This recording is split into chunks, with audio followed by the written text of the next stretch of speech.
الشيطان الرجيم بسم الله الرحمن الرحيم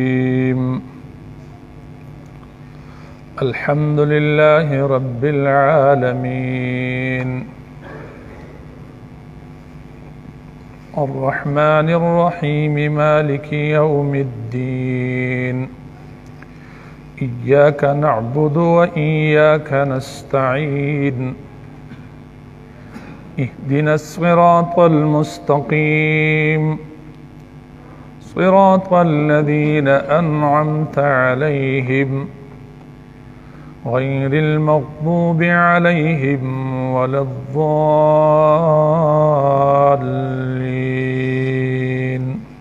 آمين. رب اشرح لي صدري ويسر لي أمري واحلل عقدة من لساني يفقهوا قولي.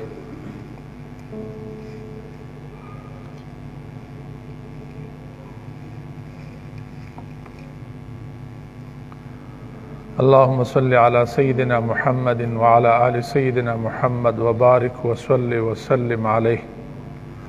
رب اشرح لي صدري ويسر لي أمري واحلل عقدة من لساني يفقهوا قولي.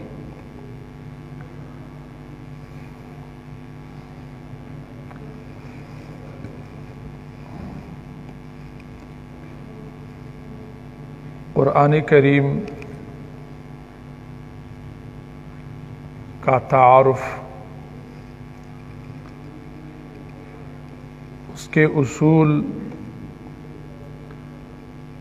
اور کچھ فضائل، قرآن کریم کے 5 مشہور نام القرآن، الفرقان، الذکر، الکتاب، التنزیل، اور پھر قرآن کریم کے سورتوں، آیات اور رکوعات مکی اور مدنی ہونے کے ذکر کرنے کے بعد آج ہم اللہ کا لاکھ لاکھ شکر ادا کرتے ہیں کہ اللہ نے ہمیں توفیق بخشی، اپنے اس عظیم کتاب کے لیے ہمیں وقت دینے کی توفیق عطا فرمائی۔ اللہ رب العالمین سے دعا ہے کہ اللہ تعالی آپ کا اور ہم سب کا یہاں بیٹھنا اپنے دربار عظیم میں قبول فرمائیں، اس قرآن کریم سے ہدایت اور رہنمائی حاصل کرنے کی توفیق عطا فرمائیں، اور یہ پوری انسانیت کے لیے ہدایت کا ذریعہ بنا دے، اور آپ کے ذریعے جن لوگوں تک قرآن کریم کا یہ پیغام پہنچتا ہے، ہمارے لیے اور آپ لوگوں کے لیے اس کو صدقہ جاریہ بنا دے، اور آخرت میں فلاح اور کامیابی کا ذریعہ بنا دے۔ حضرات، میں نے کل یہ کہا تھا کہ قرآن کریم کے یہ مباحث اس لیے ضروری ہے کہ چونکہ یہ اس کے ساتھ ایک خاص تعلق رکھتا ہے۔ ہم قرآن کریم کے ان چیزوں کو سمجھتے ہیں جو ان کے مبادیات ہیں، جو اس کے لوازمات ہیں، اس کو جاننا، اس کو سمجھنا یہ ضروری ہے۔ تو آپ ذہن میں یہ نہ رکھیں کہ ہم نے تو ابھی تک قرآن سورۃ فاتحہ بھی شروع نہیں کیا ہے۔ انشاءاللہ اگر اللہ کی مدد شامل حال ہوئی، اللہ کی توفیق شامل حال ہوئی، تو آج سورۃ فاتحہ انشاءاللہ اس کی وضاحت اور اس کے متعلقات کا ہم ذکر کریں گے۔ اللہ رب العالمین توفیق عطا فرمائے۔ قرآن کریم کے کلمات کے بارے میں نے یہ کہا تھا کہ آج کل تو معلومات بہت زیادہ ہے، نیٹ کے ذریعے اور گوگل کے ذریعے لوگ معلومات کرتے ہیں، لیکن جو ہمارے اسلاف نے ذکر کیے ہیں وہ زیادہ اتھینٹک بھی ہیں، قابل اعتماد بھی ہے۔ قرآن کریم کے کلمات کی تعداد یہ 77,934 کلمات ہے جس پر یہ قرآن مشتمل ہے، جبکہ اس کے حروف کی تعداد 3,40,740 ہے۔ تو کلمات کی تعداد یہ 77,934 ہے اور حروف کی تعداد 3,40,740 ہے۔ امام قرطبی رحمہ اللہ نے احکام القرآن میں نقل کیا ہے کہ یہ حجاج ابن یوسف نے ثقفی نے حفاظ کرام کو حکم دیا تھا کہ قرآن کریم کے یہ کلمات گن لے، ان کے حروف کو بھی گن لے، اور یہ کام انہوں نے ان حفاظ کرام سے لیا تھا۔ تو اگرچہ حجاج ابن یوسف ثقفی بہت بڑے سفاک تھے، خون ریز تھے، فاجر تھے، لیکن قرآن کریم کی یہ خدمت کا کام اللہ نے ان سے لیا ہے۔ رب یؤید ھذا الدین برجل فاجر، کئی بار اللہ تعالی اس دین کی تائید کا کام نافرمان لوگوں سے بھی لیتا ہے۔ جب فرمانبردار بعض اوقات نہیں کرتے تو اللہ تعالیٰ کبھی کبھار ایسے لوگوں سے بھی یہ کام لیتا ہے، اپنے دین کا کام۔ ایک بات کے لیے میں نے یہ کلمات ذکر کیے ہیں جو میں ذکر کرنا چاہتا ہوں۔ شیعوں کی ایک مستند کتاب ہے الکافی للکلینی، الکافی للکلینی، محمد ابن یعقوب بن اسحاق الکلینی اس کا نام ہے۔ انہوں نے یہ کتاب تصنیف کی ہے، یہ سن 328 ہجری میں وفات پائے ہیں، محمد بن یعقوب بن اسحاق الکلینی۔ تو اس کتاب الکافی میں ان کے دو حصے ہیں، الفروع الکافی اور الاصول الکافی۔ تو اس کے جو دوسرا حصہ ہے الاصول الکافی، اس کے صفحہ نمبر 634 پر قرآن کریم کے فضائل کی کتاب میں، کتاب و فضل القرآن، قرآن کی فضیلت کے کتاب میں انہوں نے امام ابو جعفر عبداللہ جعفر الصادق سے نقل کیا ہے کہ وہ قرآن کریم کہ جو جبریل امین علیہ السلام لے کر آئے محمد صلی اللہ علیہ وسلم کے پاس، تو وہ کہتا ہے کہ اس کے 17,000 آیات ہے، 17,000 یعنی جو قرآن کریم جبریل امین لے کر آئے ہیں محمد صلی اللہ علیہ وسلم پر، نازل کر کے لے آئے ہیں، تو اس کے 17,000 آیات ہیں۔ جبکہ کل آپ نے سنا کہ اس کی آیات 6,236 ہے، ایک قول کے مطابق، مشہور قول کے مطابق 6,666 ہے۔ یہ آیتوں کے اختلاف کہ بعض لوگ آیتوں میں درمیان میں کچھ آیت کو ایک الگ آیت کہتے ہیں، جس طرح بسم اللہ الرحمن الرحیم ہے تو مفسرین اور محدثین بعض لوگ اس کو الگ آیت شمار کرتے ہیں، آیت نمبر 1، اور پھر الحمدللہ رب العالمین یہ آیت نمبر 2 شمار کرتے ہیں۔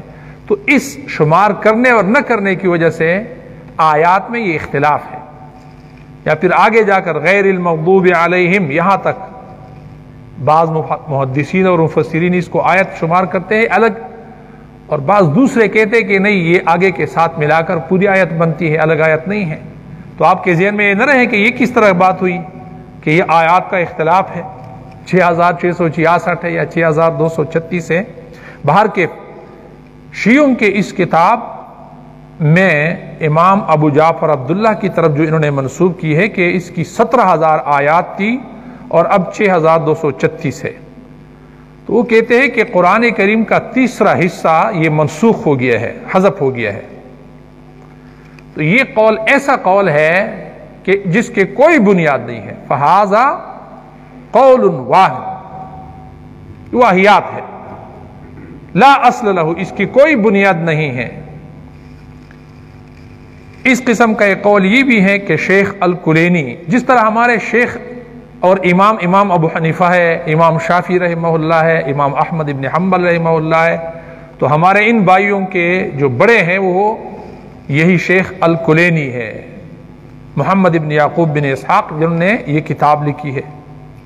تو وہ ایک اور بات بھی کہتے ہیں کہ اس کے ایک استاد علی ابن ابراہیم، جو سن 307 ہجری میں فوت ہو گئے ہیں، اس کی تفسیر امی، اس کے مقدمے میں صفحہ نمبر 10 پر نقل کیا ہے کہ قرآن کریم کی یہ آیت نہیں ہے کنتم خیر امت اخرجت للناس، تم بہترین امت ہو اور انسانوں کے لیے تمہیں نکالا گیا ہے کہ تم انسانوں کو بھلائی کا حکم دو گے اور برائی سے روکو گے، یہ آیت۔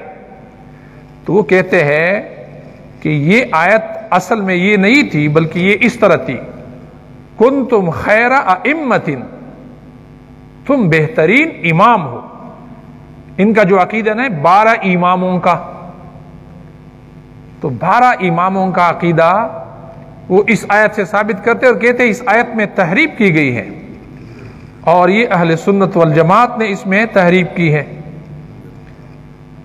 اور اسی طرح دوسری آیت وَجَعَلْنَا لِلْمُتَّقِينَ امامہ میں کہتے ہیں کہ یہ دراصل من المتقین امامہ ہے، کہ ان سے امام بنا دے۔ گویا کہ وہ بھی اس آیت کے اندر بھی تحریف کے قائل ہیں۔ باقی بھی 2-4 آیاتیں ہیں، یہاں اس کے ذکر کرنے کا مقصود آپ کو یہ بات سمجھانی ہے کہ یہ تحریف کے قائل ہو گئے ہیں، گویا کہ ان کے جو بڑے ہیں اور جو امام ہیں، متقدمین میں سے ہیں، جو ان کو امام سمجھتے ہیں۔ بعد والے لوگوں میں سے ابن بابوے 1224 ہجری کا ہے، انہوں نے کتاب الاعتقادات میں لکھا، کتاب الاعتقادات یعنی وہ کتاب کے جس میں عقائد بیان کیے گئے ہیں۔ تو وہ کہتے ہیں یہ کتاب ایران سے چاپ شدہ ہے۔ انہوں نے کہا کہ ہمارا قرآن وہ ہے جو 2 صحائف کے درمیان لوگوں کے ہاتھوں میں موجود ہے، یعنی یہ کتاب قرآن کریم، اور ماقبل مذکورہ جو باتیں امام الکلینی کی طرف منسوب ہیں تو یہ غلط ہیں، ٹھیک نہیں ہیں۔ تو گیا کہ 1224 والے جو ان کے بڑے امام ہیں یا استاد ہیں، انہوں نے انکار کیا ہے اپنے امام کی اس بات سے، تو اچھا انکار کیا ہے، لیکن ان کا اصل مذہب تو جو ان کا ہے وہ قرآن کریم کی تحریف کے قائل ہے کہ قرآن کریم میں تحریف ہوا ہے، جبکہ قرآن کریم میں تحریف نہیں ہوا ہے۔ قرآن کریم محفوظ ہیں، اللہ نے اس کی حفاظت اپنے ذمے لی ہے، کوئی بھی اس میں تحریف اور تبدیلی نہیں کر سکتا۔ یہ بات میں نے اس لیے نقل کی ہے۔ تو گویا کہ یہ لوگ اپنے متقدمین جو اپنے بڑے ہیں ان سے براءت کا اعلان نہیں کرتے ہیں، صرف یہ انکار کرتے ہیں کہ یہ بات غلط ہے۔ ایک اور ان کے شیخ ہے شیخ الطائفہ ابو جعفر طوسی، کتاب التبیان جلد نمبر 1 صفحہ نمبر 3 سے نقل کیا ہے کہ یہ قرآن صحیح قرآن ہے، اس میں نہ کمی ہوئی ہے اور نہ اضافہ ہوا ہے۔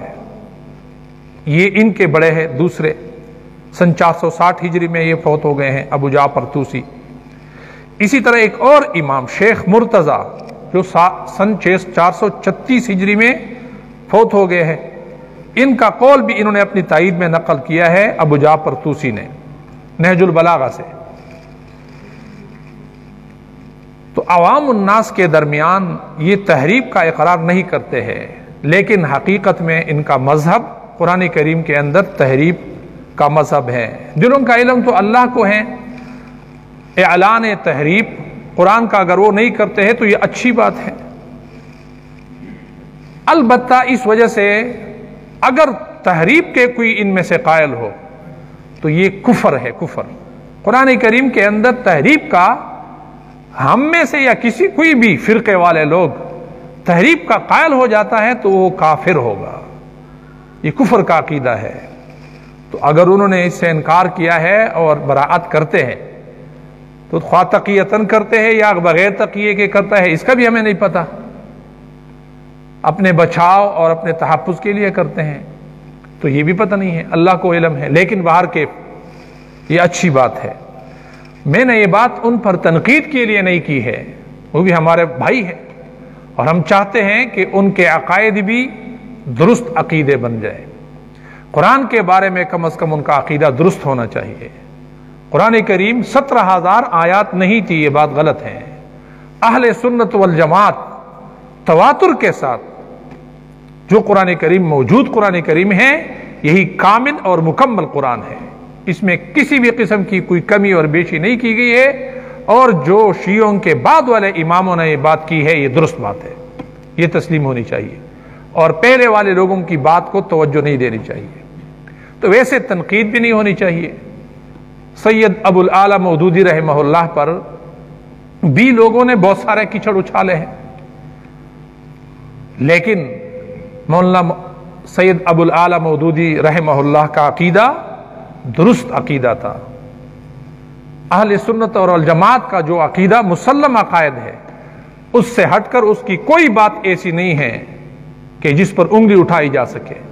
عالم ہونے کے ناطے سے بڑا کام کیا ہے، جب بندہ کام کرتا ہے، فیلڈ کے اندر کام کرتا ہے، اللہ کے دین کی سربلندی کا کام کرتا ہے، دین کی اشاعت کا کام کرتا ہے، دعوت کا کام کرتا ہے، تو خامیاں ہو سکتی ہیں، غلطیاں ہو سکتی ہیں، انسان ہے، معصوم عن الخطا تو ہے نہیں، نبی تو ہے نہیں، اور نہ ہم نبی اس کو مانتے ہیں، نہ اس کو دعوت دیتے ہیں مولانا مودودی کی طرف، نہ یہ جماعت اسلامی کا مسلک ہے کہ مولانا مودودی کی طرف ہم دعوت دیں، ہم قرآن اور سنت کی طرف دعوت دیتے ہیں، اور انہوں نے بھی یہی بات کی ہے کہ قرآن اور سنت کی دعوت لے کر اٹھو اور پوری دنیا پر چھا جاؤ کا مطلب کیا ہے؟ یعنی پوری دنیا کو یہی پیغام دے دو، چھا جاؤ کا مطلب یہ ہے۔ تو باہر کے ہمارا مسلک راہ اعتدال ہے، ہم کافر کی گردان نہیں کر سکتے ہیں۔ اگر کوئی تحریف کا قائل ہے، اما عائشہ رضی اللہ تعالیٰ عنہ پر تہمت کا قائل ہے، تو گویا کہ قرآن کریم کی آیات سے ممکن ہے کہ ایسے آدمی کو ہم کفر کی نسبت کریں گے اور کافر کہیں گے، کوئی بھی ہو، ہم میں سے ہو یا ان میں سے ہو۔ یہ قرآن کریم کامل اور مکمل کتاب ہے، اس سے یہ بات مقصود تھی جو آپ کے سامنے میں نے ذکر کر دی ہے۔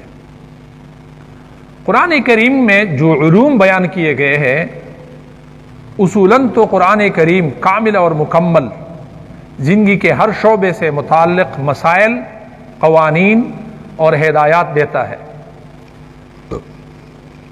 لیکن انواع کے اعتبار سے امام شاہ ولی اللہ رحمہ اللہ نے الفوز الکبیر نام کتاب میں اس میں 5 علوم کا ذکر کیا ہے مشہور، کہ قرآن کریم کے اندر 5 علوم بیان کیے گئے ہیں۔ علم الاحکام یعنی عقیدے کے متعلق جو احکام ہیں قرآن کریم بیان کرتے ہیں کہ یہ عقیدہ ہونا چاہیے، یہ عقیدہ نہیں ہونا چاہیے۔ میں نے مثال دی ہے کہ قرآن کے کامل اور مکمل ہونے کا عقیدہ ہونا چاہیے، اور اسی طریقے سے عمل کے ساتھ متعلق احکام، کون سا عقیدہ، کون سا عمل درست ہے، کون سا باطل ہے، کون سا صحیح ہے، کون سا غلط ہے، اوامر اور نواہی جس کا تعلق امر اور نہیں سے ہے، علم الاحکام قرآن میں بیان کیے جاتے ہیں۔ دوسرا التذکیر بآلاء اللہ، اللہ کی نعمتوں کے ذریعے سے تذکیر کرنا، یاد دہانی کرانا۔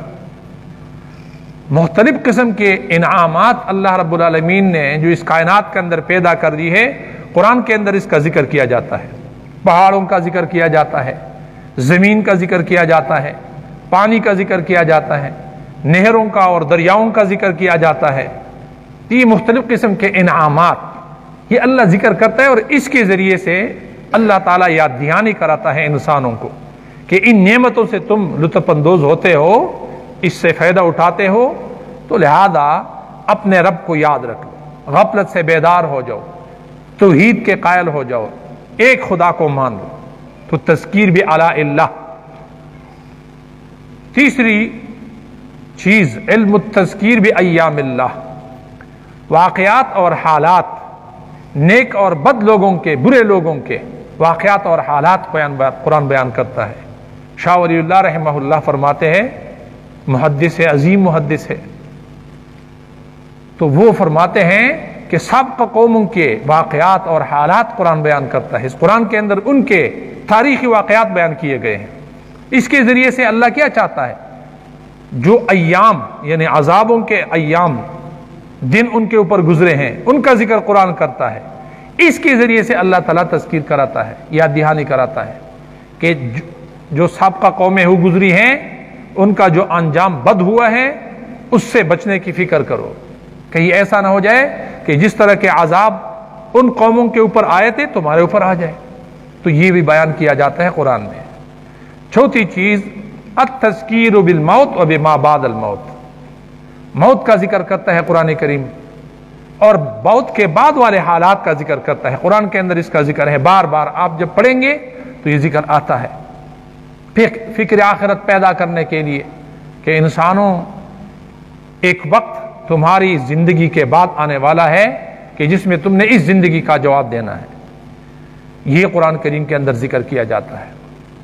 اور پانچویں چیز، علم المخاصمہ مع اعداء اللہ، یعنی اس میں اللہ کے دشمن جو ہے، اللہ کے دین کے دشمن، قرآن کریم کے دشمن، ان کے ساتھ مخاصمہ، بحث کرنا، جدال کرنا، مباحثہ کرنا، ان کو مطمئن کرنا، ان کے اعتراضات کے جوابات دینا، ان کے اوپر حق کو آشکار کرنا، ظاہر کرنا، یہ سب کچھ اس کے ذریعے سے اللہ تعالیٰ تذکیر کرتا ہے، یہ بھی اس میں ذکر ہے، قرآن کریم کے اندر ذکر کیا جاتا ہے۔ قاضی ابن العربی ایک مشہور مفسر ہے، علوم القرآن کے بارے میں وہ کہتے ہیں کہ 3 ہیں۔ شاہ ولی اللہ رحمہ اللہ نے 5 ذکر کر دیے کہ قرآن کریم میں 5 علوم بیان کیے گئے ہیں، تو یہ ابن العربی کہتے ہیں کہ نہیں 3 ہیں۔ ایک وہ کہتا ہے توحید ہے، دوسری تذکیر ہے، اور تیسری احکام، تیسری چیز احکام ہے۔ امام زرکشی نے اس کو نقل کیا ہے رحمہ اللہ نے علوم القرآن میں۔ تو باہر کے گویا کہ اس عالم نے ابن العربی نے قرآن کریم کے علوم 3 شمار کر دیے، توحید اور التذکیر اور احکام۔ تو تذکیر میں باقی تینوں آ گئے ہیں، گویا کہ وہی بات جو امام شاہ ولی اللہ نے تھوڑی سی تفصیل سے کی ہے، انہوں نے اس کو اجمال کے ساتھ کر دی ہے۔ ایک اور چیز جو بنیادی چیز ہے اور جس کا ذکر اس لیے ضروری ہے کہ آپ سامعین بھی اور آپ کے ذریعے سے وہ لوگ کہ جو سنیں گے کہ اس قرآن کریم کے اندر بنیادی مسئلہ کیا کون سا ہے، یعنی المسئلۃ الاساسیۃ فی القرآن، قرآن کریم کی بنیادی موضوع وہ کون سا ہے، تو وہ هو التوحید، توحید ہے۔ اللہ کی وحدانیت کا بیان قرآن کریم میں کیا گیا ہے، اللہ کے یکتا ہونے کا ذکر کیا گیا ہے، بار بار کیا گیا ہے، اور اس کی دلیل کہ یہ بنیادی مسئلہ ہے قرآن کا، اس کا کثرت کے ساتھ قرآن کریم کے اندر ذکر کرنا ہے۔ دوسری بات یہ ہے کہ انبیاء علیہ السلام کی دعوت کا مرکز اور محور توحید رہی ہے، اللہ کی وحدانیت کی طرف انبیاء علیہ السلام جتنے بھی آئے ہیں انہوں نے دعوت دی ہے۔ وما ارسلنا من قبلک الا رجالا نوحی الیہم من اہل القری افلم یسیروا فی الارض فینظروا۔ تو یہ سورۃ یوسف آیت نمبر 109 کہ ہم نے آپ سے پہلے نہیں بھیجے مگر مردوں کو پیغمبر بنا کر بھیجا ہے، اور ہم نے ان کو وحی کی ہے بستی والوں میں سے، وہ وحی توحید کا پیغام ان انبیاء علیہ السلام نے دی ہے۔ تو گویا کہ قرآن کریم کا مرکزی مضمون وہ توحید ہے، محور ہے قرآن کا۔ وَلَقَدْ بَعَثْنَا فِي كُلِّ أُمَّةٍ رَسُولًا، ہم نے ہر امت کے اندر ایک پیغمبر بھیجا ہے۔ أَنِ اعْبُدُوا اللَّهَ، یہ پیغمبر ہم نے کس لیے بھیجا ہے؟ اس لیے بھیجا ہے کہ وہ اپنی قوم کے لوگوں کو یہ دعوت دے کہ تم اللہ کی بندگی کرو، اللہ کے بندے بنو، اللہ کی غلامی اختیار کرو، وَاجْتَنِبُوا الطَّاغُوتَ، اور طاغوت سے بچ کے رہو، اجتناب کرو، پرہیز کرو، اس سے دور رہو۔ طاغوت ہر گمراہی کے لیڈر اور سربراہ کو طاغوت کہتے ہیں. اس کی وضاحت بعد میں انشاءاللہ ہوگی.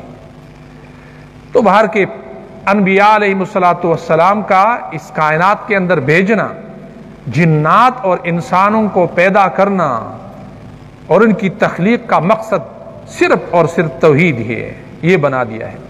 توحید کا مطلب کیا ہے؟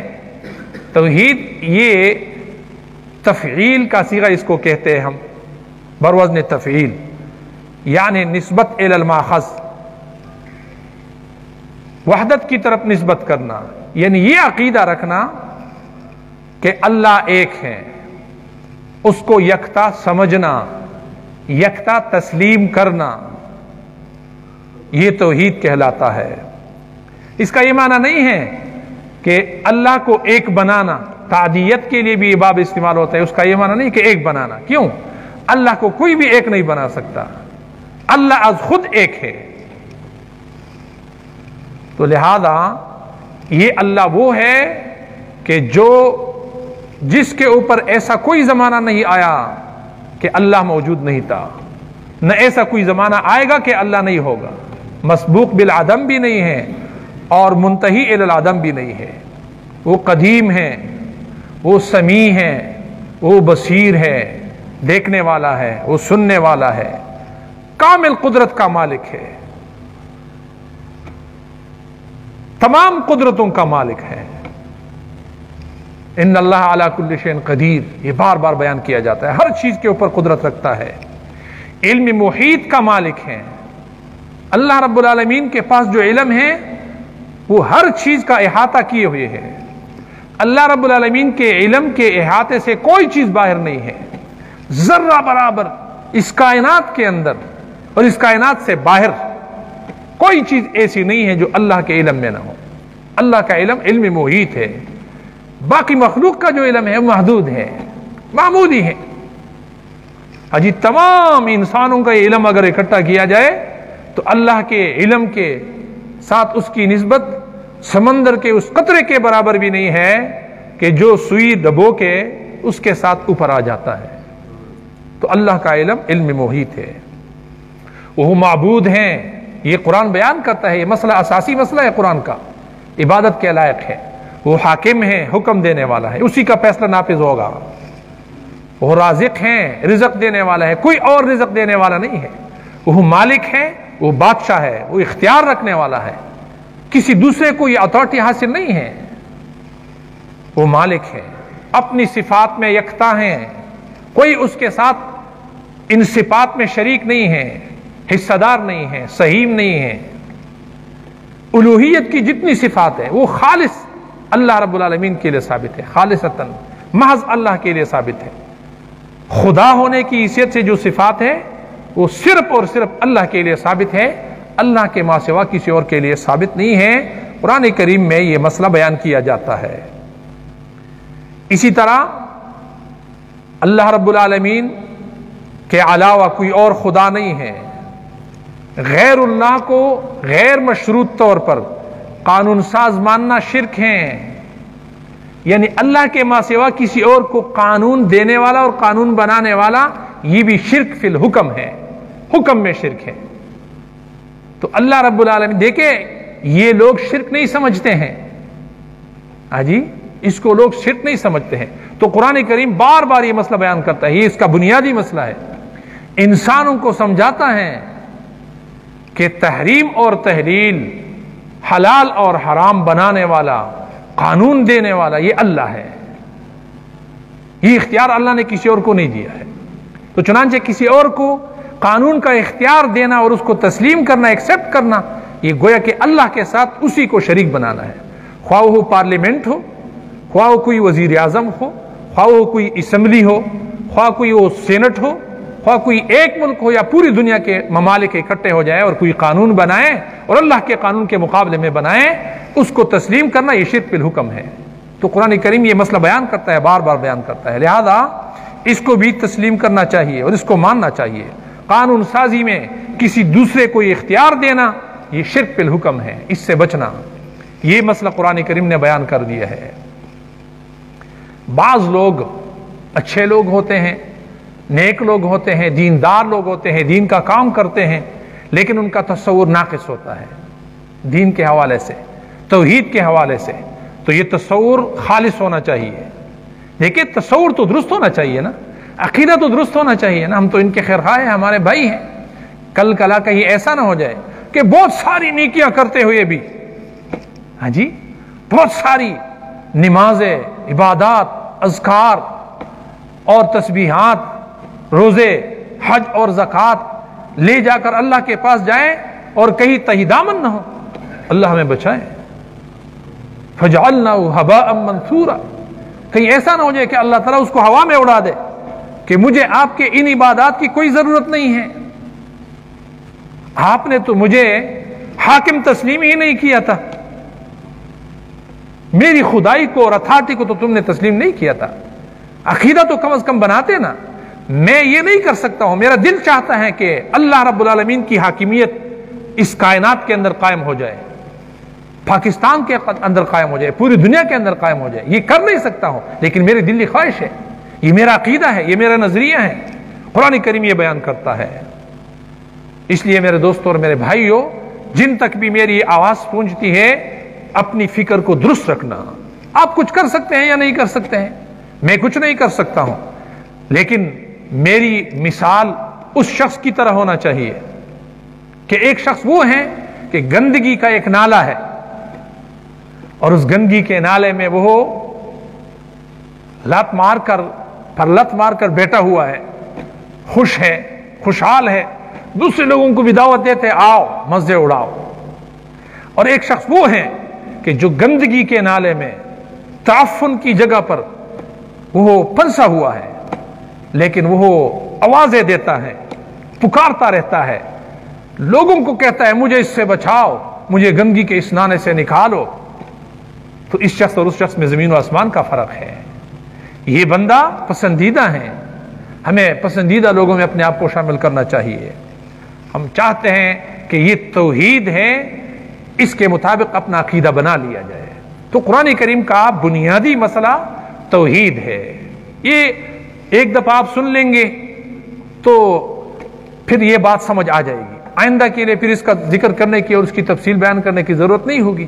جہاں بھی یہ بات آ جائے گی اشارہ کافی ہو جائے گا، ہم صرف پھر لفظی ترجمہ کرتے رہیں گے. اسی طریقے سے اس قرآن کے اندر اسی مسئلے کی وضاحت کے لیے دلائل بیان کیے گئے ہیں. ادلۃ التوحید فی القرآن و اسلوبها، اس کے اسالیب بیان کیے گئے ہیں مختلف طرز کے ذریعے سے. قرآن کریم میں دلائل بیان کیے گئے ہیں. تو یہ جو توحید کے دلائل ہے، یہ گویا غذا کی طرح ہے، خوراک کی طرح ہے. ہاں جی، یہ ہر ایک کو فائدہ دیتا ہے. جو بھی شخص ان دلائل کو استعمال کرتا ہے، اس سے فائدہ اٹھاتا ہے، تو یہ اس کے جسم کی تقویت کا باعث ہوتا ہے. اور ایک دلائل وہ ہے کہ جو متکلمین فلسفیوں نے فلسفیانہ انداز میں بیان کر دیا ہے. تو اس کی مثال تو دوا کی ہے کہ بعض اوقات دوا مریض کھاتا ہے تو اس کے لیے وہ راست آ جاتی ہے وہ دوا، اور بعض اوقات مریض کھا جاتا ہے تو اس کے لیے راست نہیں آ جاتی ہے، وہ بیمار ہو جاتے ہیں، مزید اس کے لیے نقصان کا باعث ہوتا ہے. تو فلسفیانہ انداز قرآن کا نہیں ہے. قرآن کریم کا انداز صاف ہے، سادہ ہے، پاکیزہ ہے اور عام فہم ہے، سہل الفہم ہے، یعنی سمجھنے کے قریب تر ہے. اگر کوئی بندہ اور کوئی انسان قرآن کریم کے دلائل کو سمجھنا چاہے تو آسانی سے سمجھ سکتا ہے. اتنے گنجلک قسم کے نہیں ہے، مغلق قسم کے دلائل نہیں ہے. سیدھا اور سادہ انداز میں قرآن کریم بیان کرتا ہے. قرآن کریم کا یہ انداز نہیں ہے کہ کسی کو خاموش کیا جائے، ملزم کیا جائے. نہیں، یہ قرآن کریم کا انداز نہیں ہے. قرآن کریم اس انداز سے بات کرتا ہے کہ انسان کے دل و دماغ کے اوپر چوٹ لگاتا ہے، اثر کرتا ہے، متاثر کرتا ہے. متاثر ہوئے بغیر انسان نہیں رہ سکتا، اس کا دل مطمئن ہو جاتا ہے. قرآن کی بات سن کر، قرآن کریم کے دلائل سن کر، خواہ جتنا بھی اس قرآن کا دشمن ہو، اللہ کا دشمن ہو، اسلام کا دشمن ہو، اگر وہ اس کے دلائل کو غور سے سنے تو اس کے عقل تسلیم کر لے گا. قرآن کریم کے دلائل ایسے ہیں، توحید کے دلائل. تو لہذا یہ دلائل جو قرآن کے اندر بیان کیے گئے ہیں عقلی انداز میں، یہ 4 قسم کے دلائل ہیں کہ جو بیان کیے گئے ہیں۔ ایک قرآن کریم عقلی دلیل جب پیش کرتا ہے تو آفاق اور یہ جو اوپر کی کائنات ہے یہ دلیل میں پیش کرتا ہے۔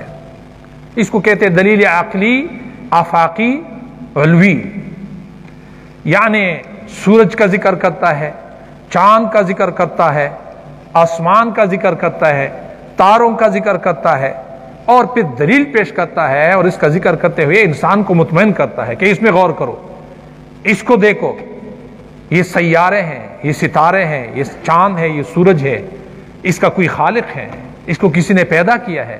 یہ اگر مخلوق نے پیدا کر لیتا کسی اور نے، یا کئی خداؤں نے اس کو پیدا کرتا، اس کو چلاتا، اس نظام کو، تو یہ اس طرح نہیں چل سکتا تھا۔ اربوں سال سے اسی طرح یہ چلا آ رہا ہے۔ اس کا مطلب یہ ہے کہ اس کا ایک ہی خدا ہے جس نے اس کو پیدا کیا، یہ قرآن بیان کرتا ہے۔ اور اسی طریقے سے دوسری قرآن کریم کا انداز دلیل کا یہ ہے دلیل عقلی سفلی، یعنی اوپر صرف نہیں کہ اوپر اگر انسان نے غور نہیں کیا تو کہتے ذرا نیچے تو دیکھو، زمین کو دیکھو، اس کے اوپر جو اشیاء ہے، جو اس کی تہ میں ہے، ان پر غور کرو، نباتات ہیں، اسی طرح جمادات ہیں، یہ چیزیں ہیں، یہ زمین ہے، یہ ان سب میں دیکھو، اس میں غور کرو۔ تو عقلی لحاظ سے انسان کو اس طرف متوجہ کرتا ہے قرآن کریم اور قائل کرتا ہے، اور پھر کہتا ہے کہ صرف یہ بھی نہیں ہے، دلیل عقلی انفسی، خود انسان کی ذات اور اس کی جان پیش کرتا ہے۔ وفی انفسکم افلا تعقلون، اپنی جانوں میں ذرا غور کر دو، دیکھتے نہیں ہو، اپنی ذات پر غور کرو۔ یہ دلائل ہے جو قرآن کریم بیان کرتا ہے۔ دیکھیں سورۃ بقرہ کے بالکل آغاز میں، یا ایھا الناس اعبدوا ربکم الذی خلقکم، جس نے تم کو پیدا کر دیا، تو یہ پیدا کرنے والا اللہ ہے۔ دلیل انفسی ہوا، عقلی انفسی، اپنے آپ میں دیکھ لو، غور کر لو۔ اسی طرح جعل لکم الارض، زمین بنا دیا، سفلی دلیل، عقلی دلیل پیش کر دی۔ تو یہ اتنی بڑی چیز پیدا کرنے والا کون ہے؟ اس کو بچھانے والا کون ہے؟ اس کے اندر خوبصورت پہاڑ گاڑنے والا کون ہے؟ تو یہ پیش کرتا ہے قرآن کریم نے، سورۃ بقرہ میں یہ بھی پیش کر دیا ہے۔ اسی طریقے سے والسماء بناء، اوپر ذرا دیکھو، چھت کو دیکھو، نیلے گنبد آسمان کو دیکھ لو، علوی اور آفاقی۔ اسی طرح جوی پیش کرتا ہے، ماء پانی، تو پانی اوپر سے آتا ہے، بادلوں کے اندر سے آتا ہے، یہ جوی ہے۔ تو یہ دلائل ہے جو بیان کرتا ہے قرآن کریم، عقلی دلائل یہ پیش کرتا ہے۔ اسی طریقے سے دلیل عقلی پیش کرتا ہے، اور جو مقابل ہوتا ہے قرآن کریم کا مقابلہ کرنے والے لوگ، خصم جس کو کہتے ہیں عربی میں، تو ان کے اعتراف، ان کو ایسے سوالات ان پر کرتا ہے، سوالات کرتا ہے تاکہ وہ اعتراف کرے، اور جب وہ اعتراف کر لے تو پھر ان کو کہہ دیا جائے کہ یہ دلیل تو ہے، تو جب اس کو مانتے ہو تو اس کے نتیجے کو بھی مان لو۔ قرآن پوچھتا ہے قل من یملک السمع والابصار، سماعت کا مالک کون ہے، آنکھوں کا مالک کون ہے، بصارت کا مالک کون ہے، دل و دماغ اور سوچ کا مالک کون ہے، یہ پیش کرتا ہے۔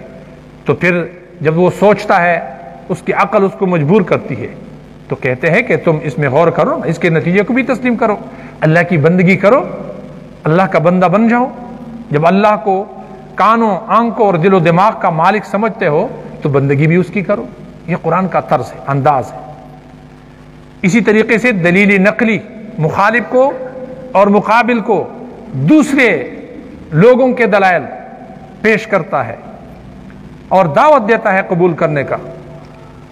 مثال کے طور پر سابقہ جو کتابیں ہیں، آسمانی کتابیں، کتب سماویہ، اس کے دلیل کو نقل کرتے سورۃ بنی اسرائیل میں وَلَقَدْ آتَيْنَا مُوسَى الْكِتَابَ وَجَعَلْنَاهُ هُدًى لِبَنِي اسرائیل، ہم نے موسیٰ علیہ السلام کو کتاب دی اور ہم نے موسیٰ علیہ السلام کو بنا دیا ہدایت کا ذریعہ بنی اسرائیل کے لیے، اور تورات کو ہدایت کا ذریعہ بنا دیا بنی اسرائیل کے لیے۔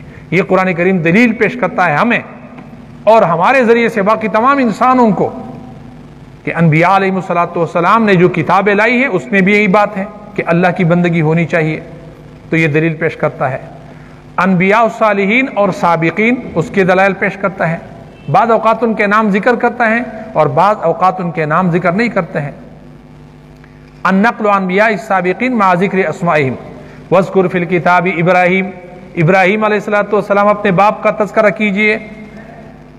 اذ قال لابیہ لم تعبد ما لا يسمع ولا يبصر ولا يغني عنك شیئا، کہ جب اس نے اپنے باپ سے کہا کہ تم کیوں بندگی کرتے ہو، عبادت کرتے ہو اس کی کہ جو نہ سنتا ہے نہ دیکھتا ہے اور نہ آپ کو کوئی فائدہ دے سکتا ہے، یہ دلیل ہے۔ ابراہیم علیہ السلام پیغمبر ہے، اس کا حوالہ دے کر۔ اسی طریقے سے کتب سماویہ اور علماء، سابقہ علماء کہ الذین اوتوا الکتاب یتلون الکتاب حق تلاوتہ، کہ جن کو اللہ نے کتاب کا علم دیا تھا وہ اس کتاب کو پڑھتے ہیں جس طرح اس کے پڑھنے کا حق ہے۔ اسی طرح جنات کا حوالہ دے کر اللہ رب العالمین نقل کرتا ہے انا سمعنا قرآنا عجبا یہدی الی الرشد فآمنا بہ، کہ یہ آگ سے پیدا ہونے والی مخلوق ہے لیکن انہوں نے بھی اس حق کو تسلیم کیا، اس قرآن کو تسلیم کر دیا، تم بھی تسلیم کر لو۔ فرشتوں کا حوالہ دیتا ہے شہید اللہ انہ لا الہ الا اللہ والملائکۃ واولو العلم قائما بالقسط، فرشتے بھی یہ گواہی دیتے ہیں تو تم بھی گواہ بن جاؤ، اللہ کی توحید کے قائل بن جاؤ، موحدین بن جاؤ، شرک نہ کرو، یہ ظلم عظیم ہے۔ اسی طریقے سے النقل عن الطیور، پرندوں کا تذکرہ کرتے ہوئے قرآن کریم توحید ثابت کرتا ہے۔ ہدہد ایک پرندہ ہے، وہ قوم سبا کے پاس جاتا ہے اور واپس آتا ہے اور خبر دیتا ہے کہ وہ مشرک قوم ہے، گویا کہ پرندہ بھی توحید کا قائل ہے، تو انسانوں کو دعوت دیتا ہے کہ دیکھیں یہ پرندے ہیں جو اللہ نے پیدا کر دیے ہیں، اللہ کی وحدانیت کے قائل ہیں، تو تم کیوں نہیں قائل ہوتے ہو اللہ کی وحدانیت کے، خدا کو ایک مان لو۔ تو غرض کہ ہر چیز میں اللہ کی وحدانیت کی دلیل موجود ہے، صرف تدبر کی ضرورت ہے۔ علامہ ابن القیم کہتے ہیں وَفِي كُلِّ شَيْءٍ لَهُ آیَةٌ تَدُلُّ عَلَىٰ أَنَّهُ وَاحِدٌ، ہر چیز میں دلیل ہے اور نشانی موجود ہے۔ وَفِي كُلِّ شَيْءٍ، ہر چیز میں، جس چیز میں آپ غور کریں گے دیکھیں گے تو ہر چیز میں آیت اور نشانی موجود ہے، تَدُلُّ عَلَىٰ أَنَّهُ وَاحِدٌ، اور یہ دلالت کرتا ہے اس بات پر کہ وہ اللہ ایک ہے، وہ اللہ ایک ہے۔ اسی طریقے سے چوتھے نمبر پر دلیل الوحی من اللہ، یعنی توحید کا عقیدہ اپنانا اللہ کا حکم ہے، احکم الحاکمین کا حکم ہے، اور احکم الحاکمین کا حکم بجائے خود دلیل ہے۔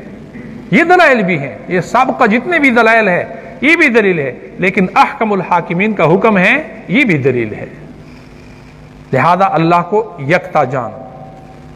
قرآن کریم کہتا ہے قل انی نہیت ان اعبد الذی تعبدون من دون اللہ، کہہ دیجئے کہ مجھے روکا گیا ہے، منع کیا گیا ہے کہ میں بندگی کرو اس کی کہ جس کی تم اللہ کے کو چھوڑ کر بندگی کرتے ہو، مجھے اس سے منع کیا گیا ہے، میں تو کم از کم یہ نہیں کر سکتا ہو۔ تو اللہ رب العالمین وحی کے ذریعے براہ راست حکم دیتا ہے کہ ایک خدا کی بندگی کرو، میری بندگی کرو، میرے سوا کسی اور کی بندگی نہ کرو۔ تو یہ دلائل ہیں، 4 قسم کے دلائل توحید کے لیے جو قرآن کریم بیان کرتا ہے، اور ان پر عمل کرنے کے لیے ترغیبات بھی دیتا ہے اور جزا و سزا کا بھی ذکر کرتا ہے، اس کے برکات کا بھی ذکر کرتا ہے، اور اس کے لیے پھر مثالیں اور اس کی وضاحت کے لیے امثال ذکر کرتا ہے۔ یہ بیان کیا گیا ہے دلائل جو قرآن کریم کے اندر بیان کیا جاتا ہے۔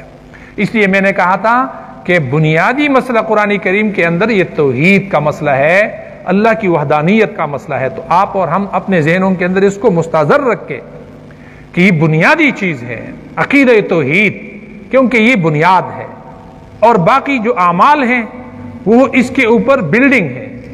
تو اگر بنیاد کمزور ہو، بنیاد نہ ہو تو بلڈنگ کھڑی کر دے وہ گر جائے گی۔ ہاں جی، اسی لیے یہ ذہن میں رکھنا چاہیے کہ قرآن کریم کے اندر یہ مسئلہ بیان کیا گیا ہے۔ ایک اور اہم بات کہ قرآن کریم کا نزول جو ہوا ہے، تو نزول کے 3 قسمیں ہیں۔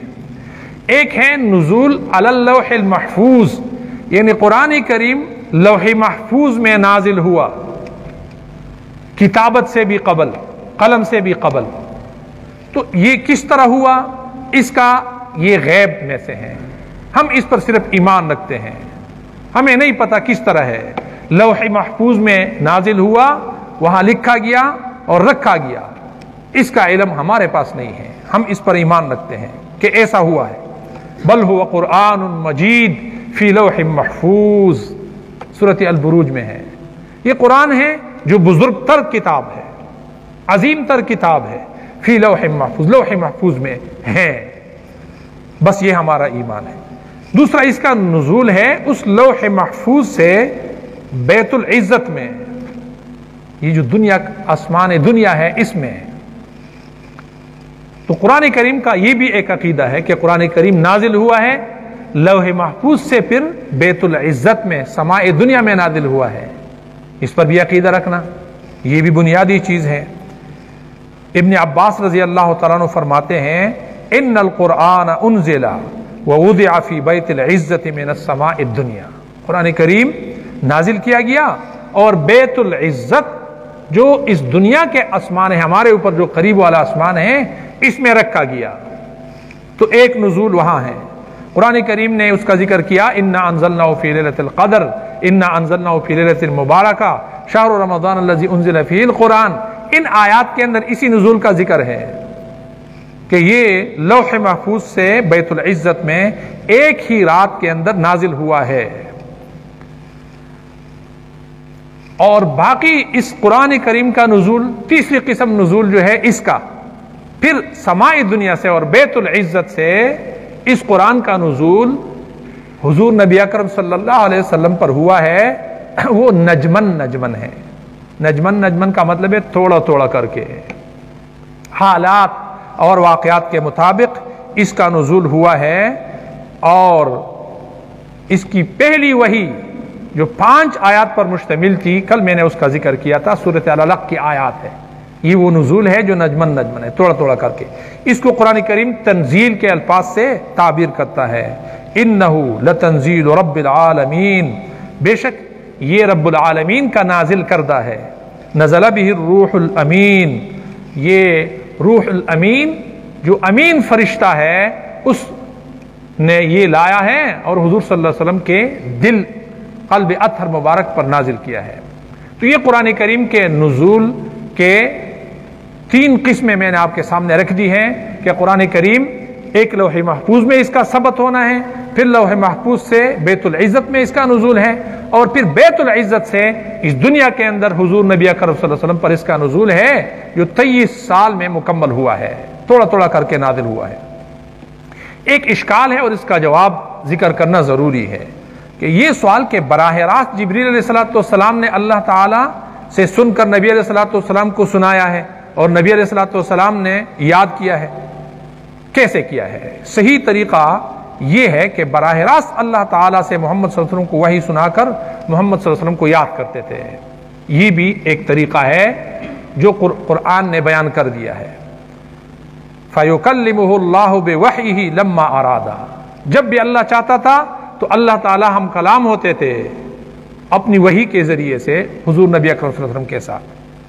قرآن تقاریر کی شکل میں نازل ہوا ہے، وَقُرْآنًا فَرَقْنَاهُ لِتَقْرَأَهُ عَلَى النَّاسِ عَلَى مُكْثٍ، یہ ہم نے تھوڑا تھوڑا کر کے الگ الگ کر کے نازل کیا ہے آپ کے اوپر تاکہ تم لوگوں کو تھوڑا تھوڑا کر کے سناتے ہیں۔ ہم نے ابھی یا ہم بیان کرتے ہیں نا تو کل تھوڑا بیان کر دیا، آج تھوڑا سا کر لیں گے، اور اسی طرح یہ آہستہ آہستہ کرتے رہیں گے، کیونکہ یہ تھوڑا تھوڑا کر کے نازل کرنے کا مقصد قرآن کریم نے خود بیان کر دیا ہے، لِنُثَبِّتَ بِهِ فُؤَادَكَ، تاکہ اس کے ذریعے سے ہم آپ کے دل کو مضبوط کر دیں۔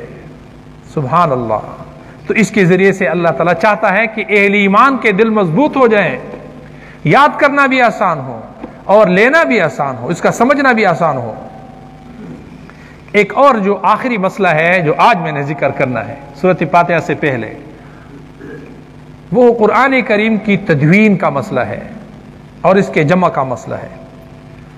تو ایک ہے جمع القرآن فی قلب الرسول، رسول اللہ صلی اللہ علیہ وسلم کے دل میں قرآن کریم کا اکٹھا ہونا اور جمع ہونا، اور دوسرا جمع القرآن فی قلوب الصحابہ، قرآن کریم کا اکٹھا ہونا صحابہ کرام کے دلوں کے اندر۔ تو سب سے پہلے تو نبی علیہ الصلوۃ والسلام قرآن کریم پڑھتے تھے جبریل امین علیہ السلام کے ساتھ اس کا ورد کرتے تھے، یاد کرتے تھے جبریل امین علیہ السلام۔ یہ طریقہ سب سے زیادہ مشکل طریقہ تھا اور سخت طریقہ تھا۔ وَكَانَ أَشَدُّ أَخْذًا عَنْهُ، یعنی جبریل علیہ السلام سے براہ راست قرآن کریم یاد کر کے لینا یہ مشکل تھا آپ صلی اللہ علیہ وسلم کے لیے۔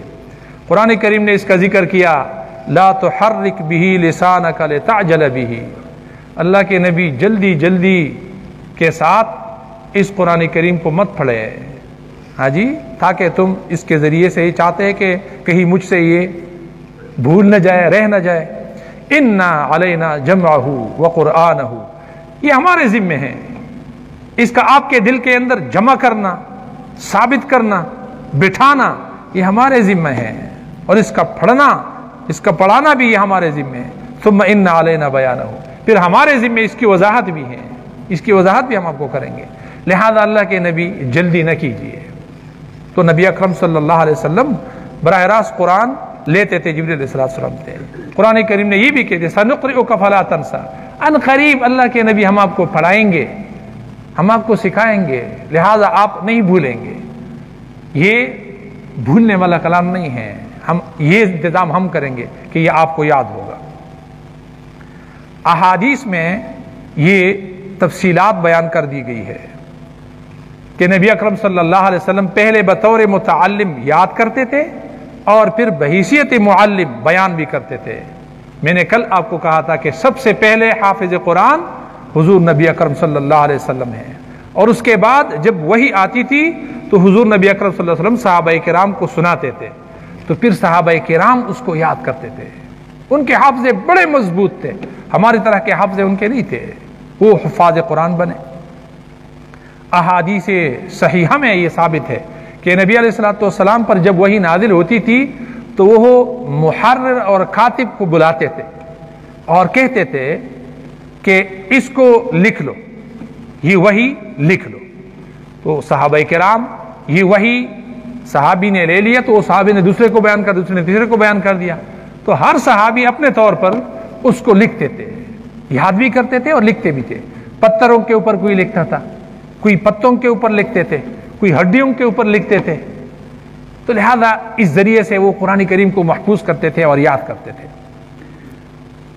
آپ صلی اللہ علیہ وسلم کے جو کاتب تھے زید ابن ثابت رضی اللہ تعالیٰ عنہ، یہ مشہور کاتب وحی ہے، اور دوسرے کاتب وحی ابی ابن کعب ہے رضی اللہ تعالیٰ عنہ۔ باقی صحابہ کرام بھی کاتبین وحی رہے ہیں، حضرت معاویہ رضی اللہ تعالیٰ عنہ بھی کاتبین وحی میں سے ہیں، لیکن مشہور یہ زید ابن ثابت اور ابی ابن کعب ہے۔ حضرت عبداللہ ابن عباس رضی اللہ تعالیٰ عنہ فرماتے ہیں کہ رسول اللہ صلی اللہ علیہ وسلم پر جب آیت نازل ہوتی تھی، کوئی سورت نازل ہوتی تھی، تو وہ کسی لکھنے والے کو بلاتے تھے اور ان کو کہتے تھے کہ ضعوا هذه السورۃ فی موضع الذی کذا و کذا، یہ سورت پلان جگہ میں رکھ لو، یہ سورت فاتحہ ہیں، یہ قرآن کریم کی پہلی سورت پہلے صفحے کے اوپر رکھ لو، اور اس سورت فاتحہ سے پہلے بسم اللہ الرحمن الرحیم لکھ لو۔ صحابہ کرام کو بلاتے اور ان کو ترتیب بتلاتے۔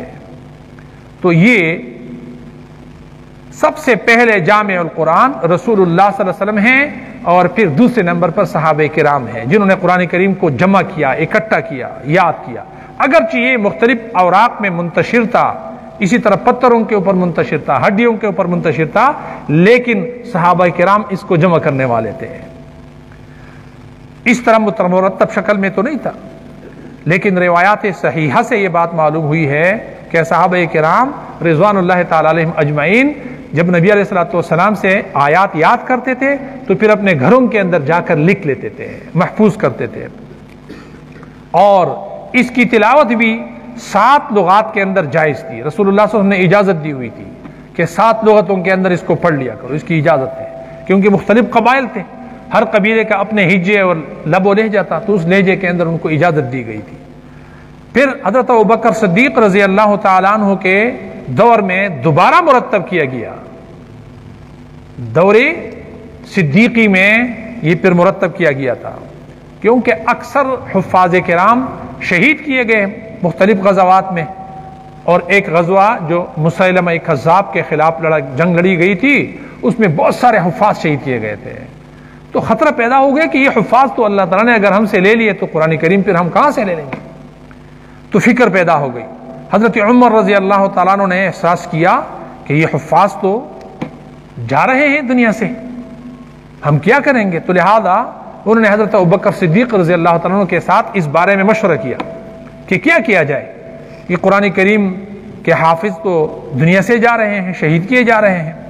تو ابتداءً تو حضرت ابوبکر صدیق رضی اللہ تعالیٰ عنہ نے انکار کیا کہ وہ کام جو اللہ کے نبی نے نہیں کیا. تو ہر ایک صحابی جو اس کمیٹی کے ممبر تھے نسخہ تیار کرتے تھے اور مسجد میں لٹکاتے تھے اور پھر برابر کرتے تھے. تو ایک نسخہ سرکاری طور پر تیار کیا گیا. دیکھیں ہر صحابی کس طرح تیار کرتا تھا، جو کچھ براہ راست انہوں نے اللہ کے نبی سے یاد کیا تھا وہ، اور پھر دوسرے صحابہ کرام سے پوچھتے تھے کہ آپ کے پاس کون سی آیت ہے، آپ کے پاس کون سی آیات ہے، آپ کے پاس کون سی صورت ہے، آپ کے پاس کون سی صورت ہے. یہ صورتیں لیتے تھے اور جمع کرتے تھے، تو نسخے تیار کرتے تھے. تو ایک نسخہ مجموعی طور پر پھر انہوں نے برابر کر دیا اور مسجد نبوی کے اندر سرکاری طور پر تیار کیا گیا، لیکن اس کو پھیلایا نہیں تھا. حضرت حفصہ رضی اللہ تعالیٰ عنہ کے گھر میں اس کو رکھا گیا. نسخہ قرآن، ایک مصحف، یہ جو آپ اور ہمارے ہاتھوں میں ہے نا، یہ بڑی مشکلات کے بعد ہمارے تک پہنچی ہیں. ہاں ہمارے پاس تو اس کی قدر نہیں ہے نا، بغیر کسی محنت کے اللہ کا یہ کلام ہمارے ہاتھوں میں پہنچایا گیا ہے. تو لہذا یہ حضرت حفصہ رضی اللہ تعالیٰ عنہ کے گھر میں ایک نسخہ تیار کر کے رکھا گیا حضرت ابوبکر صدیق رضی اللہ عنہ کے دور میں. پھر اس کے بعد حضرت عثمان غنی رضی اللہ تعالیٰ عنہ کا دور آیا سن 24 ہجری میں، عثمان ابن عفان رضی اللہ تعالیٰ عنہ کے دور خلافت میں. یہ جو آرمینیا اور آذربائیجان کے علاقے ہیں، صحابہ کرام یہاں آئے تھے غزوات کے لیے، ان علاقوں کو فتح کرنے کے لیے. اب تو ہم مفتوح قوم ہیں، لیکن صحابہ کرام فاتح تھے، وہ وہاں آئے تھے. تو چنانچہ وہاں بھی ایسا ہوا کہ بہت سارے لوگ نو مسلم بن گئے، اسلام قبول کر لیا، نئے مسلمان داخل ہو گئے. ان غزوات میں حضرت حذیفہ ابن الیمان رضی اللہ تعالیٰ عنہ بھی شریک تھے. یعنی آرمینیا اور آذربائیجان کے علاقے میں جنگ کے لیے صحابہ کرام جو آئے تھے ان میں سے حذیفہ ابن الیمان رضی اللہ تعالیٰ عنہ بھی تھے. چنانچہ صحابہ کرام رضوان اللہ تعالیٰ علیہم اجمعین قرآن کریم مختلف لغتوں میں پڑھتے تھے، تو ان میں اختلاف پیدا ہو گیا. عراقی لوگ تھے وہ غلط پڑھتے تھے. تو فراغت کے بعد حضرت حذیفہ ابن الیمان رضی اللہ تعالیٰ عنہ جب واپس ہوئے تو عثمان غنی رضی اللہ تعالیٰ عنہ کو اصلاح کرنے کا مشورہ دیا کہ یہ قرات مختلف قراتیں لوگ کرتے ہیں اور نو مسلم اب اسلام کے اندر داخل ہو رہے ہیں، تو وہ کس قرات کو لیں گے؟ یہ تو مسئلہ بن جائے گا. تو چنانچہ حضرت عثمان ابن عفان رضی اللہ تعالیٰ عنہ نے صحابہ کرام کی ایک جماعت اور ایک کمیٹی مقرر کی. بڑے بڑے صحابہ، کبار صحابہ کرام، حفاظ صحابہ کرام، کاتبین وحی، اور اس کے امیر کو حضرت زید ابن ثابت رضی اللہ تعالیٰ عنہ کو مقرر کیا، عثمان ابن عفان رضی اللہ عنہ نے. اور ان کو یہ کام سونپ دیا کہ آپ نے یہ کام کرنا ہے قرآن کریم کو اکٹھا کرنے کا، اور حکم دیا کہ وَأَمَرَهُ أَن يَجْمَعَ الْقُرْآنَ بِلُغَةِ الْقُرَيْشِ، کہ قرآن کریم کو اکٹھا کر لے لیکن لغت قریش پر اکٹھا کرے، جو حضور نبی اکرم صلی اللہ علیہ وسلم کے خاندان کا لغت ہے اسی پر اس کو اکٹھا کرے، کیونکہ اسی میں قرآن کریم نازل ہوا ہے. اور پھر حضرت حفصہ رضی اللہ تعالیٰ عنہ کے پاس حضرت ابوبکر صدیق کے دور میں جو نسخہ پڑا ہوا تھا وہ بھی بلایا، پرانا جو تیار شدہ نسخہ تھا، قدیم نسخہ. پھر اس سے ایک مصحف عثمانی رضی اللہ تعالیٰ عنہ، حضرت عثمان رضی اللہ عنہ کے حکم پر یہ تیار کیا گیا تھا. لہذا یہ نسخے تیار کر کے مختلف مراکز کے اندر بیچ دیے گئے. بعض روایات میں آتا ہے کہ 4 نسخے بنا دیے گئے تھے، اور بعض روایات میں آتے ہیں کہ 8 نسخے قرآن کریم کے بنائے گئے اور مختلف مراکز کے اندر بیچ دیے گئے تھے، چھپوا کر بیچ دیے، پھیلائے، شام کے اندر مختلف علاقوں میں بیچ دیے، مراکز میں. قرآن کریم کے یہ جمع اور تدوین کا عمل تھا جو اس دور میں ہوا ہے الحمدللہ. اور اسی کے ذریعے سے اللہ نے ہم تک یہ پہنچا دیا ہے۔ قرآن کریم کے جو نقطے ہیں یہ ابو الاسود دؤلی ایک نحوی ہے، انہوں نے اس کے اوپر لگائے ہیں تابعین کے دور میں، نحو کے بھی مرتب ہیں، قرآن کریم کے نقطے بھی انہوں نے لگائے ہیں۔ اور آپ کے ایک شاگرد ہیں نصر بن عاصم اللیثی، انہوں نے بھی اس کے ساتھ تعاون کے، ایک اور بھی شاگرد ہے یحییٰ ابن معمر، اسی طریقے سے خلیل ابن احمد نے ان کے مدات اور شد وغیرہ لگائے ہیں۔ تو خلاصہ یہ ہوا کہ قرآن کریم دراصل تو اس کا جامع محمد عربی صلی اللہ علیہ وسلم خود ہے، یعنی یہ شک نہیں ہونا چاہیے کہ قرآن کریم تو اللہ کے نبی کے دور میں کیسے اکٹھا ہو گیا تھا۔ تو سب سے پہلے جامع القرآن خود اللہ کے نبی ہیں، صادق اور مصدوق ہستی ہیں، اور پھر اس کے بعد حضرت ابوبکر صدیق رضی اللہ تعالیٰ عنہ کے دور میں بھی قرآن کو اکٹھا کیا گیا تھا، اور حضرت عثمان غنی رضی اللہ تعالیٰ عنہ کے دور میں بھی نسخے تیار کیے گئے تھے اور کتابی شکل دی گئی تھی، اور یہ نسخے پھر پھیلا دیے گئے تھے۔ واللہ اعلم بالصواب۔ قرآن کریم کی یہ تدوین اور جمع کا عمل تھا جو ہو گیا ہے، پروردگار عالم قرآن کریم کے ان اصول کو سمجھنے اور پھر اس کی قدر کرنے کی ہمیں توفیق عطا فرمائے۔ اس کے بعد سورۃ الفاتحہ ہے۔ سورۃ فاتحہ، اور آپ کی یہ خواہش ہوگی کہ آپ نے بہت زیادہ علمی باتیں کی ہیں، لیکن میں سمجھتا ہوں قرآن کریم علم کی کتاب ہے، دانش کی کتاب ہے، جو اس کے سمجھنے کے لیے بنیادی باتیں ہیں اور ضروری باتیں ہیں، یہ کرنی ضروری تھی، اور میں سمجھتا تھا، اس لیے میں نے یہ باتیں کی ہیں۔ اگرچہ عوام الناس کے لیے تو اس طرح کی باتیں وہ سمجھتے ہیں کہ یہ غیر ضروری ہے، لیکن قرآن کریم کے علوم کو سمجھنے کے لیے ضروری ہے، اس لیے اس کا ذکر کرنا میں نے ضروری سمجھا۔ باہر کے وَلِلنَّاسِ فِي مَا يَعْشَقُونَ مَذَاهِبُ، ممکن ہے کہ آپ میں سے بھی بعض احباب بور ہو گئے ہوں گے، لیکن دلچسپی کا سامان ہر وقت نہیں ہوتا، بعض اوقات مضامین خشک بھی ہو سکتے ہیں، تو لہذا ہم نے چونکہ قرآن کے حوالے کر دیا اپنے آپ کو، اور اسی میں ہمارے لیے فائدہ ہے، اسی میں ہمارے لیے اجر ہے، تو چاہیے کہ ہم اخلاص کے ساتھ اور محبت کے ساتھ اس قرآن کو یہ ٹائم دے اور اپنے دلوں کے اندر اس کی قدر پیدا کریں۔ یہ ہماری ضرورت ہے، ہم قرآن کے اوپر کسی اور کے اوپر احسان نہیں کرتے ہیں، یہ ہمارے اپنے اوپر احسان ہے۔ جی، ہم اپنے آپ کے خیر خواہ اگر ہیں تو یہ ضروری ہے قرآن کریم کے ساتھ محبت کرنا، قرآن کریم کے علوم کو سمجھنا۔ سورۃ فاتحہ یہ مکی سورت ہے، سورۃ المدثر کے بعد نازل ہوئی ہے، 5ویں نمبر پر نازل ہوئی ہے، اور سب سے پہلی مکمل نازل ہونے والی صورتوں میں سے یہ سورۃ فاتحہ ہے۔ اس سے پہلے جو صورتیں نازل ہوئی ہیں وہ آیات کی شکل میں تھوڑی تھوڑی نازل ہوئی ہیں، جو مکمل صورت نازل ہوئی سورۃ فاتحہ ہے جو نازل ہوئی ہے۔ اس سورۃ فاتحہ کے کچھ نام ہیں جو آپ اپنے ذہن میں رکھیں۔ فاتحہ فتحہ سے ہے، کھولنا، تو چونکہ اس سے آغاز ہوا ہے قرآن کریم کا، اور جو ہی ہم قرآن کھولتے ہیں تو سورۃ فاتحہ سے اس کا آغاز کرتے ہیں، اسی لیے اس کو سورۃ الفاتحہ کہتے ہیں، اول الشیء کو فاتحہ کہتے ہیں، اور یہ لوح محفوظ کی ترتیب کے مطابق اسی ترتیب سے ہے۔ اس کا دوسرا نام ام الکتاب ہے، اور اسی طریقے سے ام القرآن ہے، سب المثانی ہے۔ حضرت ابو ہریرہ رضی اللہ تعالیٰ عنہ کی مشہور حدیث ہے جس میں انہوں نے اس کو ام الکتاب اور ام القرآن اور سب المثانی قرار دیا ہے۔ اصل میں جامع کو بھی کہتے ہیں، اصل کو بھی کہتے ہیں، اور ہماری زبان میں ماں کو بھی کہتے ہیں، عربی زبان کے اندر ماں کو بھی کہتے ہیں۔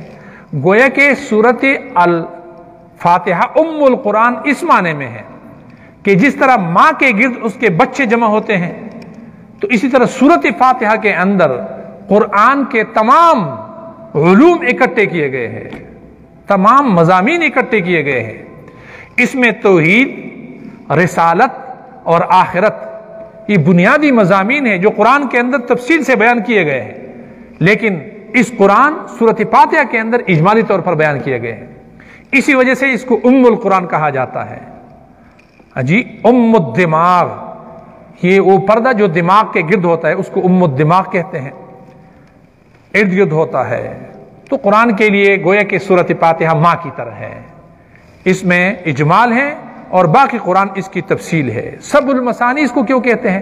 یعنی سات، سب عربی میں سات کو کہتے ہیں، المثانی دہرائی جانے والی، چونکہ یہ نماز میں بھی بار بار اس کی دہرائی کی جاتی ہے اور ہر رکعت کے اندر سورۃ فاتحہ پڑھا جاتا ہے، اور ویسے بھی اس کی تلاوت کی جاتی ہے کثرت کے ساتھ، اس لیے اس کو سب المثانی کہا گیا ہے۔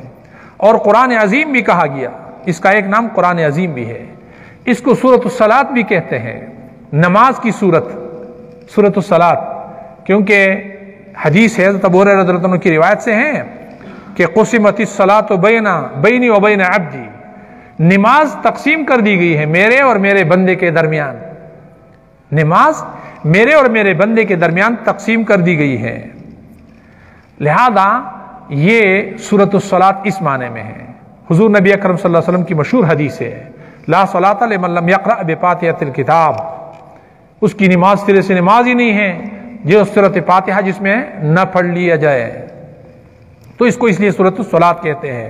سورۃ الحمد کہتے ہیں کیونکہ اس میں الحمدللہ رب العالمین سے سٹارٹ کیا گیا ہے، آغاز کیا گیا ہے۔ سورۃ الشفا بھی کہتے ہیں کیونکہ اس میں روحانی اور جسمانی بیماریوں کا علاج ہے۔ سورۃ الرقیہ بھی کہتے ہیں، دم والی سورہ، تو لہذا اس کے ذریعے دم کیا کرے، یہ دم والی صورت ہے، اور یہ اجازت ہے تمام کو، میری طرف سے سب کو اجازت ہے، اللہ کے نبی نے تمام امت کو اجازت دی ہوئی ہے کہ اس کے ذریعے سے دم کیا کرے، جو بھی بیماری ہو ہر بیماری کے لیے اس پر دم ڈالا کرے، اور اگر آپ کا عقیدہ پختہ ہو اور جس کو دم کیا جا رہا ہے اس کا بھی عقیدہ پختہ ہو تو لازماً وہ شفایاب ہوگا، اس کے مفاہیم اور اس کے معانی کو دل میں رکھ کر اور مستحضر کرتے ہوئے، اس لیے اس کو سورۃ الرقیہ اور سورۃ شافی بھی کہتے ہیں، سورۃ الشفا بھی کہتے ہیں، سورۃ الوافیہ اور سورۃ الکافیہ بھی کہتے ہیں۔ حضرت سعید بن معلّہ رضی اللہ تعالیٰ عنہ نے اس کی فضیلت میں رسول اللہ صلی اللہ علیہ وسلم کی حدیث نقل کی ہے کہ رسول اللہ صلی اللہ علیہ وسلم نے فرمایا لَأُعَلِّمَنَّكَ أَعْظَمَ سُورَةٍ قَبْلَ أَن تَخْرُجَ مِنَ الْمَسْجِدِ، کہ اے سعید بن معلّہ، میں ضرور آپ کو ایک سورت بتلاؤں گا پہلے اس سے کہ آپ مسجد سے نکلے، یعنی مسجد سے جب نکلیں گے تو مسجد کے نکلنے سے پہلے میں آپ کو ایک عظیم سورت بتلاؤں گا، بہترین سورت بتلاؤں گا، وہی اعظم سورۃ من سور القرآن، قرآن کریم کی سورتوں میں سب سے عظیم سورت یہی سورت ہے جو میں آپ کو بتلاؤں گا۔ تو کہتے ہیں کہ جب نبی علیہ الصلوۃ والسلام مسجد سے نکلنے لگے تو میں نے پوچھا کہ اللہ کے نبی، آپ نے تو مجھے بتایا تھا کہ جو قرآن کریم کی سورتوں میں سب سے عظیم سورت ہے وہ میں آپ کو بتلاؤں گا، تو وہ مجھے بتلا دیجئے۔ تو نبی علیہ الصلوۃ والسلام نے فرمایا کہ ہی الفاتحہ والسبع المثانی والقرآن العظیم، وہ تو یہ سورۃ فاتحہ ہے، یہ جو 7 آیتیں بار بار دہرائی جاتی ہیں یہی سبع المثانی ہے، یہ قرآن عظیم ہے، یعنی گویا کہ پورا قرآن ہے سورۃ فاتحہ، سورۃ فاتحہ میں پورا قرآن بیان کیا گیا ہے، اس کے اندر سمیٹ لیا گیا ہے۔ حضرت ابو ہریرہ رضی اللہ تعالیٰ عنہ فرماتے ہیں کہ ما انزل فی التوراۃ ولا فی الانجیل ولا فی الفرقان مثلھا، سورۃ فاتحہ جیسی کوئی سورت نہ تورات میں نازل ہوئی ہے، نہ انجیل میں نازل ہوئی ہے، نہ خود قرآن کے اندر نازل ہوئی ہے، اس الفرقان کے اندر بھی سورۃ فاتحہ جیسی سورت نازل نہیں ہوئی ہے، الا سبع المثانی، مگر یہ سبع المثانی ہے، یعنی یہ سبع المثانی جو سورۃ فاتحہ ہے یہی عظیم سورت ہے، یہ باقی کتابوں کے اندر باقی امتوں کو نہیں دی گئی ہیں، حضور نبی اکرم صلی اللہ علیہ وسلم فرماتے ہیں کہ یہ مجھے دی گئی ہے، میری امت کو یہ سورت دی گئی ہے، تو یہ اس کی عظیم فضیلت ہے۔ اعوذ باللہ من الشیطان الرجیم، میں اللہ کی پناہ میں آتا ہوں، میں اللہ کی پناہ چاہتا ہوں، اللہ کی پناہ مانگتا ہوں، من الشیطان الرجیم، شیطان مردود سے، شیطان رجیم سے، شیطان لعین سے۔ تو یہ اعوذ باللہ من الشیطان الرجیم یہ قرآن کریم کا حصہ ہے یا نہیں ہے، اور سورت کا حصہ ہے کہ نہیں ہے، تو یہ قرآن کریم کا اور اس سورت کا حصہ نہیں ہے، لیکن اس کا پڑھنا مستحب ہے۔ قرآن کریم نے حکم دیا ہے فَإِذَا قَرَأْتَ الْقُرْآنَ فَاسْتَعِذْ بِاللَّهِ، جب تم قرآن پڑھنے لگو، قرآن کریم کے پڑھنے کا ارادہ کرو تو اللہ کی پناہ مانگو شیطان مردود سے، فاستعذ باللہ من الشیطان الرجیم، شیطان مردود سے پناہ مانگو۔ رجیم کا کیا معنی ہے؟ لعنت، بعد، یہ اللہ کی رحمت سے دوری۔ رجم مارنے کو بھی کہتے ہیں، کنکریاں مارنا، سنسار کرنا۔ اعوذ کا معنی ہے اعتصم و امتنع، میں پناہ میں آتا ہوں، میں اللہ کی پناہ میں آتا ہوں، اللہ اپنے لیے حائل بناتا ہوں، اپنے لیے محافظ بناتا ہو، اس کی حفاظت میں آتا ہوں۔ من الشیطان، شیطان سے، تو شیطان شاط یشیط مال یمیل، میلان کو کہتے ہیں۔ کیا مطلب؟ یعنی اللہ کی رحمت سے اللہ کی لعنت کی طرف مائل ہوا، بعد کے معنی میں ہے، اللہ کی رحمت سے دور ہوا۔ متمرد، سرکش، یہ شیطان کا معنی ہے۔ شطن سے ماخوذ ہے، بعد کے معنی میں بھی استعمال ہوتا ہے۔ بسم اللہ الرحمن الرحیم، اذان کے بعد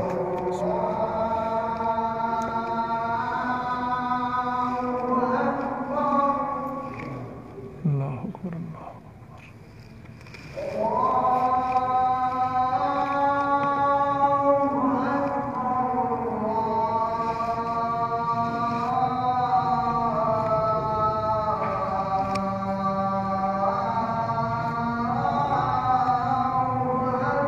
اللہ اکبر، اللہ اکبر۔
اللہ اکبر، اللہ اکبر۔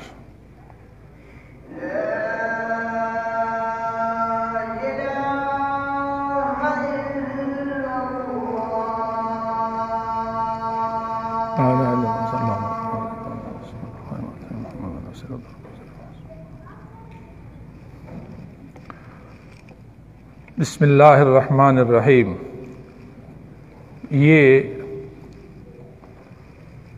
آیت بسم اللہ الرحمن الرحیم قرآن کی تو یہ بالاتفاق آیت ہے، اس پر تمام ائمہ کا اتفاق ہے۔